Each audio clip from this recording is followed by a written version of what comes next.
नमस्कार दोस्तों, all T channel पे आपका फिर से एक बार स्वागत है।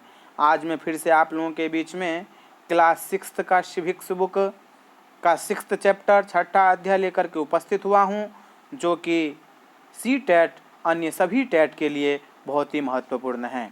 और टेट संबंधी यदि आपको वीडियो चाहिए सभी सब्जेक्टों का, तो हमारे चैनल पे उपलब्ध है, आप वहां से जा कर के देख सकते हैं। तो चलिए हम आगे बढ़ते हैं और आज का जो हमारा टॉपिक है उसे देखते हैं। छठा अध्याय है आपका, बहुत ही महत्वपूर्ण। यहाँ से प्रश्न बनता है और कई बार पूछा भी गया है। गांव का प्रशासन से याद रखना है आपको। भारत में 6 लाख से अधिक गांव हैं। उनकी पानी, बिजली, सड़क आदि की ज़रूरतों को पूरा करना कोई आसान काम नहीं है। इसके अलावा ज़मीन के दस्तावेजों का रखरखाव करना पड़ता है। आपसी विवादों को भी निपटाने की ज़रूरत पड़ती है और इन सब की व्यवस्था के लिए गांव का प्रशासनिक ढांचा होता है। इस पाठ में हम 2 ग्रामीण प्रशासनिक अधिकारियों के काम के बारे में थोड़े विस्तार से पढ़ेंगे। आप यहाँ पर जो प्रश्न बनेगा वहाँ पर आप टिक भी लगा सकते हैं और नोट्स भी बना सकते हैं। तो सबसे पहला प्रश्न हमारा यहाँ से बन गया, भारत में कितने गांव हैं? तो 6 लाख से अधिक भारत में गांव हैं।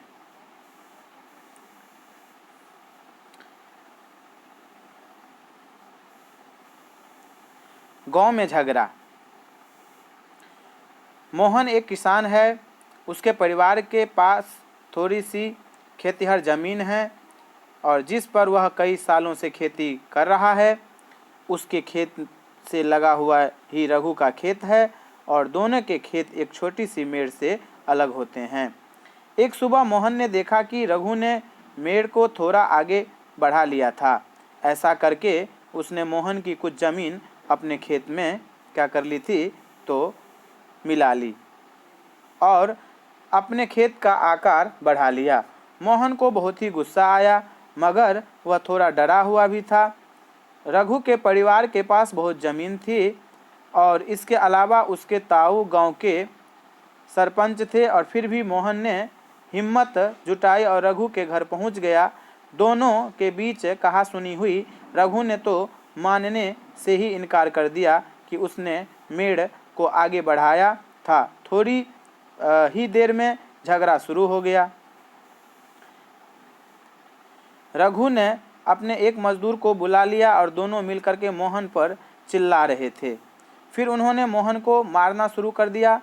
हो हल्ला सुनकर पड़ोसी बाहर आ गए। उन्होंने देखा कि मोहन की पिटाई हो रही है। बीच बचाव करके उन्होंने मोहन को बचाया। मोहन को सिर पर और हाथ में बहुत चोट आई थी। एक पड़ोसी ने उसकी मरहम पट्टी की। मोहन के एक दोस्त ने, जो गांव के डाकघर में काम करता था, सुझाव दिया कि उन्हें स्थानीय पुलिस थाने जाकर के रपट लिखवानी चाहिए। रपट का मतलब रिपोर्ट लिखवानी चाहिए। जबकि कुछ लोग इसके खिलाफ थे। उनको लग रहा था कि बहुत सारा पैसा बर्बाद हो जाएगा और नतीजा कुछ नहीं निकलेगा। कुछ लोगों ने कहा कि रघु के परिवार वाले तो पहले ही पुलिस थाने पहुंच चुके होंगे। काफ़ी विचार विमर्श के बाद अंततः यह तय हुआ कि जिन पड़ोसियों की आंखों के सामने यह घटना हुई थी, मोहन उनको लेकर के पुलिस थाने जाएगा। पुलिस थाने का क्षेत्र। थाने के रास्ते में एक पड़ोसी ने पूछा, क्यों ना हम थोड़ा और पैसा खर्च करके शहर के बड़े थाने चलें। मोहन ने समझाया कि बात पैसे की नहीं है, हम इसी थाने में अपना मामला दर्ज करवा सकते हैं, क्योंकि हमारा गांव इसी के कार्य क्षेत्र में आता है। अब यहाँ पर आपको मैं एक दृश्य दिखा देता हूँ, जो इनकी दोनों की झगड़ा हुई थी। देख लीजिए, ये आपके सामने में है। उसके बाद दूसरा दृश्य मैं आपको दिखाता हूँ, जो रिपोर्ट लिखाने के लिए अंदर गए हैं। उसको मैं पहले आपको बता देता हूँ। हर पुलिस थाने का एक कार्य क्षेत्र होता है जो उसके नियंत्रण में रहता है। लोग उस क्षेत्र में हुई चोरी, दुर्घटना, मारपीट, झगड़े आदि की रिपोर्ट उसी थाने में लिखवा सकते हैं। यह वहाँ के थानेदार की जिम्मेदारी होती है कि वह लोगों से घटना के बारे में पूछताछ करे, जांच पड़ताल करे और अपने क्षेत्र के अंदर के मामले पर कार्रवाई करे। अब आपने देख लिया कि आपका गांव भी या किसी का भी गांव किसी थाने के क्षेत्र में आता होगा, बल्कि वो कहीं और जाकर के रिपोर्ट नहीं लिखवा सकता है। जिस थाने में उसका गांव आएगा उसी में वह जाकर के अपना रिपोर्ट लिखवाएगा। ये आपको ध्यान रखना है। यहाँ से प्रश्न घुमा के वो पूछ देते हैं। अब देखिए, यदि यहाँ पर प्रश्न करते हैं कि अगर आपके घर में चोरी हो जाती है तो आप किस थाने में जाकर के अपनी शिकायत दर्ज कराएंगे? वहीं शिकायत दर्ज करवाएंगे जिस थाने में आपका गांव आता होगा। दूसरा, मोहन और रघु के बीच में किस बात को लेकर के विवाद हुआ? जमीन। मोहन को रघु से झगड़ा करने में डर क्यों लग रहा था? आपने इस पाठ में पढ़ लिया, इससे मैं ज़्यादा जिक्र नहीं करूँगा। पुलिस थाने में होने वाला काम क्या है उसके बारे में जान लेते हैं। जब सब लोग पुलिस थाने पहुंचे तो मोहन थानेदार के पास में गया और उसे पूरा मामला बताया। उसने यह भी बताया कि वह अपनी शिकायत लिखित रूप में देना चाहता है। थानेदार ने बड़ी बेरुखी से कहा कि उसके पास छोटी छोटी शिकायतों की जांच पड़ताल का समय नहीं है। मोहन ने अपने घाव भी दिखाए, लेकिन थानेदार पर कोई असर नहीं हुआ। मोहन हैरान था कि उसकी शिकायत आखिर दर्ज क्यों नहीं की जा रही थी। मोहन बाहर गया और अपने पड़ोसियों को बुला करके अंदर ले आया। पड़ोसियों ने थानेदार को समझाया कि मोहन को उनकी आंखों के सामने पीटा गया है। अगर वे उसे ना बचाते तो उसे बहुत ही गंभीर चोट आती। उन्होंने मामला दर्ज करने पर जोर दिया। अंततः थानेदार राजी हो गया और उसने मोहन को अपनी शिकायत लिख करके देने को कहा। थानेदार ने वादा किया कि अगले दिन एक हवलदार दुर्घटना की जांच पड़ताल के लिए उसके यहाँ पहुँचेगा। यदि ऐसा प्रश्न पूछ देता है कि दुर्घटना जो होती है उसका जांच पड़ताल कौन करता है, तो आपने देख लिया जो गांव का हवलदार होता है, जो वहाँ का हवलदार होता है थाने का, वही जा कर के गाँव में देखता है कि क्यों झगड़ा हुई और आपस में दूसरे से पूछता भी है। अब देखिए, यहाँ पर थानेदार जो है वो रिपोर्ट लिख रहा है, आपके सामने में मैं दिखा दिया हूँ। आगे हम देखते हैं, पुलिस थाने में जो भी हुआ उसे एक नाटक के रूप में दिखाइए। फिर वह बताइए कि मोहन थानेदार या पड़ोसियों की भूमिका निभाते हुए आपको कैसा लगा। ये अनुभव करने की बात है। राजस्व विभाग का काम क्या होता है उसके बारे में हम जानते हैं। आपने पढ़ा है कि मोहन और रघु में खेत की मेढ़ को लेकर के जबरदस्त लड़ाई हुई। क्या ऐसा कोई तरीका नहीं था कि जिससे वह अपना मामला शांतिपूर्ण सुलझा लेते? क्या कोई ऐसे अभिलेख यानी रिकॉर्ड होते हैं जिससे यह पता चल जाए कि गांव में किसके पास कौन सी ज़मीन है? चलिए पता करते हैं कि यह कैसे किया जा सकता है। ज़मीन को नापना और उसका रिकॉर्ड रखना पटवारी का मुख्य काम होता है। ऐसा प्रश्न यदि पूछ देता है कि ज़मीन को नापना और उसकी रिकॉर्ड रखना पटवारी का काम होता है, तो आप क्या वहाँ पर सही लगाएंगे या गलत? तो बिल्कुल सही लगाएंगे आप, क्योंकि पटवारी का ही काम होता है। अलग अलग राज्यों में इनको अलग अलग नाम से जाना जाता है, कहीं पटवारी तो कहीं लेखपाल तो कहीं कर्मचारी। इसे याद रखना है आपको। कहीं ग्रामीण अधिकारी तो कहीं कानूनगी कहते हैं इसको। यहाँ पर जो जैसे है वैसे आप याद कर लेंगे। हम यहाँ ज़मीन का लेखा जोखा रखने वाले कर्मचारी के लिए पटवारी शब्द का इस्तेमाल कर रहे हैं। प्रत्येक पटवारी कुछ गाँवों के लिए जिम्मेदार होता है। अगले पृष्ठ पर दिए गए नक्शे और उसके अनुसार बने खसरे यानी रजिस्टर के विवरण को देखिए। यह पटवारी द्वारा रखा गया गांव के लोगों की ज़मीन के रिकॉर्ड का एक हिस्सा है। गांव में जो ज़मीन होता है उसका रिकॉर्ड कौन रखता है? पटवारी, लेखपाल। आप इसे याद रखना। यहाँ से प्रश्न बनता है, आमतौर पर पटवारियों के पास खेत नापने के अलग तरीके होते हैं। कई जगहों पर वह एक लंबी लोहे की जंजीर का इस्तेमाल करते हैं और इसे जरीब कहते हैं। जरीब किसे कहते हैं आपने देख लिया। जरीब से क्या होता है? तो खेत को नापा जाता है। इसे याद रखना है, क्योंकि यहाँ से आपको एक ना एक प्रश्न वहाँ पर मिलेगा। अब देखिए, कहानी में पटवारी मोहन और रघु के खेतों को नापकर यह देख सकता था कि वह गांव के नक्शे में से मेल खाता है कि नहीं। अगर वह नक्शे से मेल नहीं खाता तो उसको पता चल जाता कि मेर खिसका करके खेत की सीमा बदल दी गई है। अब यहाँ पर आप देख लीजिए क्या काम कर रहे हैं, पटवारी जी हैं ये। उसके बाद पटवारी किसानों से भूमि कर भी इकट्ठा करता है। किसानों से भूमि कर कौन इकट्ठा करता है? तो पटवारी, इस बात को ध्यान रखना है। और सरकार को अपने क्षेत्र में उगने वाली फसलों के बारे में जानकारी भी देता है। कौन? तो पटवारी। यह काम वह अपने रिकॉर्ड के आधार पर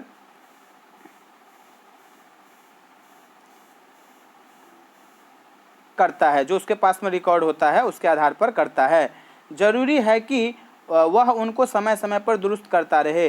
किसान कई बार फसल बदल देते हैं, कुछ और उगाने लगते हैं, या कोई कहीं कुआं खोद लेता है। इन सब का हिसाब रखना सरकार के राजस्व विभाग का काम होता है। किसका? तो सरकार के जो राजस्व विभाग है उनका। इस विभाग के वरिष्ठ लोग इस काम का निरीक्षण करते हैं। भारत में सभी राज्य जिलों में बटे हुए हैं। जमीन से जुड़े मामलों की व्यवस्था के लिए इन जिलों को और भी छोटे खंडों में बांट दिया जाता है। जिले के उपखंडों को कई नामों से जाना जाता है, जैसे तहसील, तालुका इत्यादि। इसे भी याद रखना है। ऊपर जिला अधिकारी होता है और उसके नीचे तहसीलदार होते हैं। कौन बड़ा होता है? जिला अधिकारी की तहसीलदार, तो जिला अधिकारी। उन्होंने विभिन्न मामलों को निपटाना होता है। उन्हें क्या होता है? विभिन्न मामला जो होता है उसे निपटाना होता है। वे पटवारी के काम का निरीक्षण करते हैं और यह सुनिश्चित करते हैं कि रिकॉर्ड सही ढंग से रखे जाए और राजस्व विभिन्न तरह के कर इकट्ठा होता रहे। और वे यह भी देखते हैं कि किसानों को अपने रिकॉर्ड की नकल आसानी से मिल जाए। वे विद्यार्थियों को ज़रूरत पड़ने पर जाति प्रमाण पत्र आदि भी देते हैं। कौन देता है? विद्यार्थी को जाति प्रमाण पत्र। तो आपको मैंने अभी दिखाया था, यहाँ पर तहसीलदार, तालुका इत्यादि सबसे ऊपर जिला अधिकारी होता है, वही देता है। आगे देखिए, जारी करते हैं। तहसीलदार के दफ्तर में जमीन से जुड़े विवाद के मामले सुने जाते हैं। किसके? जमीन से जमीन के लिए यदि मामला आपको दर्ज करवाना है तो कहाँ करवाएंगे? तो तहसीलदार के दफ्तर में जा करके। अब यहाँ पर हम इसके ऊपर में देख लेते हैं कि क्या क्या कहा गया है और आपको दिखा भी देते हैं, तो यहाँ पर स्पष्ट हो जाएगा। कह रहा है कि अगर आप ग्रामीण क्षेत्र में रहते हैं तो पता कीजिए आपके क्षेत्र का पटवारी कितने गाँवों के लिए जमीन के अभिलेख रखता है, क्योंकि कई सारे गाँवों का अभिलेख एक पटवारी रखता है। गाँव के लोग पटवारी से कैसे संपर्क करते हैं इसके बारे में भी आप जानकारी प्राप्त करेंगे। अब आगे देखिए, यहाँ पर लिखा हुआ है खसरा कहलाते हैं। कौन सा खसरा कहलाता है? जो रिकॉर्ड है उसको खसरा कहलाता है। यह है आपका रिकॉर्ड। इस रिकॉर्ड में पटवारी ने नीचे दिए गए जमीन के नक्शे के मुताबिक सूचनाएं भरी हैं और इससे पता चलता है कि जमीन का कौन सा टुकड़ा किसके नाम में है। इस रिकॉर्ड और नक्शे को देखिए तथा मोहन और रघु की जमीन से संबंधित सवालों का जवाब दीजिए। इसे क्या कहते हैं? तो खसरा कहते हैं। देख लीजिए, यहाँ पर सभी के नाम लिखा होता है, किसका जमीन कौन सा है। अब देखिए, यहाँ पर लिखा हुआ है कि क्षेत्र हेक्टर में जमीन, मालिक का नाम, पिता पति का नाम इत्यादि यहाँ पर भरा जाता है। उसी प्रकार से यहाँ पर देख लीजिए क्या क्या उपज होती हैं। इस साल खेती की गई जमीन में फसल क्या सब था वो भी यहाँ पर लिखा हुआ है, जैसे कि सोयाबीन किया गया था, गेहूँ किया गया था इत्यादि। इसे खेसरा मतलब खसरा कहते हैं। इसे आप लोग ध्यान में रखना है। अब यहाँ पर भी इन्होंने दिखा दिया है, पटवारी का रिकॉर्ड इस तरह से रखा जाता है। कुछ चिन्ह दिया गया है, जैसे कि ऐसे वाला जो यदि चिन्ह दिखाई देगा तो सीमा है, और इस तरह का चिन्ह दिखा देगा तो चारागाह है, और यदि इस तरह का चिन्ह दिखा देगा तो कुआं है, और इस तरह का चिन्ह दिखेगा तो आपका पक्की सड़क है, और यदि इस तरह का चिन्ह दिखेगा तो आप समझ लीजिए पेड़ है, और इस तरह का चिन्ह दिखे तो आप समझ लीजिए कच्ची सड़क है। इस चिन्ह को भी याद रखना है आपको, तभी नक्शा समझ में आएगा। किसानों को अक्सर अपने खेत के नक्शे और रिकॉर्ड की जरूरत पड़ती है। इसके लिए उनको कुछ शुल्क देना पड़ता है। किसानों को इनकी नकल पाने का अधिकार है। हालांकि कई बार उनको ये रिकॉर्ड आसानी से नहीं मिलते। लोगों को इसको हासिल करने में कई मुश्किलों का सामना करना पड़ता है। कई राज्यों में ये सारे रिकॉर्ड कंप्यूटर में डाल करके पंचायत के दफ्तर में रख दिए गए हैं ताकि वे आसानी से लोगों को उपलब्ध हो सके और नई सूचनाओं के अनुसार नियमित रूप से दुरुस्त होते रहें। आपको क्या लगता है कि किसानों को इस रिकॉर्ड की ज़रूरत कब पड़ती होगी? नीचे दी गई स्थितियों को पढ़िए और उन मामलों को पहचानिए जिनमें ज़मीन के रिकॉर्ड अनिवार्य होते हैं, और यह भी बताइए कि वे किस लिए ज़रूरी है। अब यहाँ पर कुछ दिया हुआ है, इसे आप पढ़ लीजिए। जैसे किसान दूसरे किसान से ज़मीन खरीदना चाहता है। यदि एक किसान दूसरे किसान से ज़मीन खरीदना चाहता है तो भी रिकॉर्ड होना चाहिए। एक किसान अपनी फसल दूसरे को बेचना चाहता है, इसके लिए रिकॉर्ड नहीं चाहिए। एक किसान को अपनी ज़मीन में कुआं खोदने के लिए बैंक से इसमें ज़मीन का रिकॉर्ड चाहिए। एक किसान अपने खेतों के लिए खाद खरीदता है, इसके लिए कोई रिकॉर्ड नहीं चाहिए। एक किसान अपनी ज़मीन अपने बेटे एवं बेटियों में बांटना चाहता है, इसके लिए भी उसके पास रिकॉर्ड होनी चाहिए। अब नया एक कानून है, उसके बारे में हम जानते हैं। उसका नाम है हिंदू अधिनियम धारा 2005। जब हम उन किसानों के बारे में सोचते हैं जिनके पास ज़मीन है तो आमतौर पर हमारे ध्यान में पुरुष होते हैं। महिलाओं की हैसियत खेतों के काम में एक मददगार भर ही मानी जाती हैं। इसे आप समझने की कोशिश कीजिएगा। उनके बारे में जमीन के मालिक के रूप में कभी नहीं सोचा जाता। अभी तक कई राज्यों में हिंदू औरतों को परिवार की जमीन में हिस्सा नहीं मिलता था। पिता की मृत्यु के बाद जमीन बेटों में बांट दी जाती थी। हाल ही में यह कानून बदल गया है और नए कानून के मुताबिक बेटों बेटियों और उनकी मां को जमीन में बराबर हिस्सा मिलता है। यह कानून सभी राज्यों और केंद्र शासित प्रदेशों में भी लागू होता है और इस कानून से बड़ी संख्या में औरतों को फायदा होगा। उदाहरण के लिए सुधा एक खेतिहर परिवार की सबसे बड़ी बेटी है और वह शादीशुदा है और पास के गांव में रहती हैं। अपने पिता की मृत्यु के बाद सुधा अक्सर खेती के काम में मां का हाथ बटाने आती है और उसकी मां ने पटवारी से कहा कि जमीन पर अब बेटे के साथ साथ उनका और दोनों बेटियों का नाम भी रिकॉर्ड में आ जाएं। सुधा की मां बड़े आत्मविश्वास के साथ छोटे बेटे और बेटी की मदद से खेती का काम संभालती हैं। सुधा भी इसी निश्चिंतता में जी रही है। जरूरत पड़ने पर वह अपने हिस्से की जमीन से काम चला सकती है। अब यहाँ पर कुछ महत्वपूर्ण बातें लिखी गई है, उसे भी मैं आपको बता देता हूँ। आपसे यहाँ पर प्रश्न किया जाएगा कि एक नया कानून जिसका नाम है हिंदू अधिनियम धारा, यह कब लागू किया गया था? तो 2005 में। इसे आपको ध्यान में रखना है। दूसरा, एक बिटिया की चारागाह, यहाँ पर देखिए चाह क्या है और किस तरह से वह यहाँ पर दहेज में रेशम और सोना, इस तरह से यहाँ पर एक कविताएं लिखी गई हैं, उसे भी आप याद कर लीजिएगा। स्रोत यहाँ पर देख लीजिए कि अंजलि मॉन्टेरियो टिस मुंबई, ये जगह का नाम है जहाँ पर ये दिखाया गया है। आगे हम देख लेते हैं अन्य सार्वजनिक सेवाएं एवं सर्वेक्षण क्या है। इस पाठ में हमने सरकार के कुछ प्रशासनिक कार्यों के बारे में पढ़ा, खास करके ग्रामीण क्षेत्र के संदर्भ में। पहला उदाहरण कानून व्यवस्था बनाए रखने के बारे में था और दूसरा जमीन के अभिलेखों की व्यवस्था के बारे में। पहले मामले में हमने पुलिस की भूमिका का परीक्षण किया और दूसरे में पटवारी की भूमिका का। इनके काम का विभाग के अन्य लोग द्वारा निरीक्षण किया जाता है, जैसे पुलिस अधीक्षक या तहसीलदार। हमने यह भी देखा कि लोग कैसे इन सुविधाओं का इस्तेमाल करते हैं और उन्हें किस तरह की समस्याएं आती हैं और इन सेवाओं का उपयोग कानूनों के अनुसार होना चाहिए। अपने संभवतः सरकार के अन्य विभागों द्वारा दी जा रही सार्वजनिक सेवाओं को देखा होगा। अब अपने गांव या क्षेत्र के लिए दी जा रही सार्वजनिक सेवाओं की एक सूची बनाइए। अब यहाँ पर कह रहे हैं कि जैसे अपने गांव है या आपका क्षेत्र है जहाँ पर सार्वजनिक सेवाएं दी जा रही है, उसका सूची बनाने के लिए, जैसे दुग्ध उत्पाद समिति और राशन की दुकान, बैंक, पुलिस थाना, बीज और खाद के लिए कृषक समिति, डाक बंगला, आंगनबाड़ी, बालवाड़ी और सरकारी स्कूल, प्राथमिक स्वास्थ्य केंद्र, अस्पताल इत्यादि जो है आपके गांव में।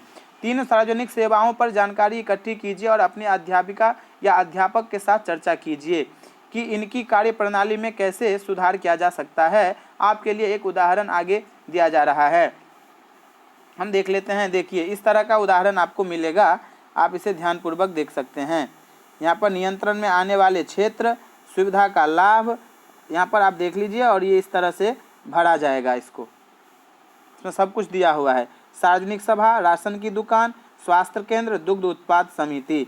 उसी तरह से आपने उनके काम के बारे में क्या देखा, सब इसमें भरना है। आप एक एक करके देख लीजिए, हो सके तो शॉर्ट स्क्रीन लेके इसे आप आसानी से भर सकते हैं और सीख सकते हैं।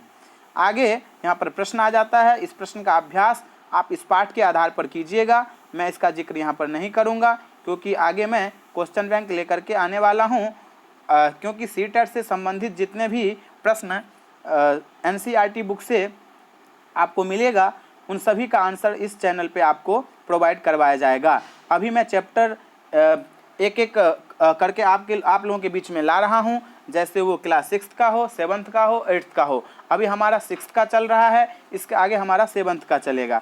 और हमारे चैनल पे आपको संस्कृत भाषा के वीडियो मिल जाएंगे और इसके अलावा साइकोलॉजी मनोविज्ञान के वीडियो मिल जाएंगे, इंग्लिश के वीडियो मिल जाएंगे, जो सीटेट में पूछे गए प्रश्न हैं उसके प्रीवियस ईयर का प्रश्न। तो इस तरह से आप इस चैनल को सब्सक्राइब कीजिए, लाइक कीजिए और अपने दोस्तों में शेयर भी कीजिए। धन्यवाद।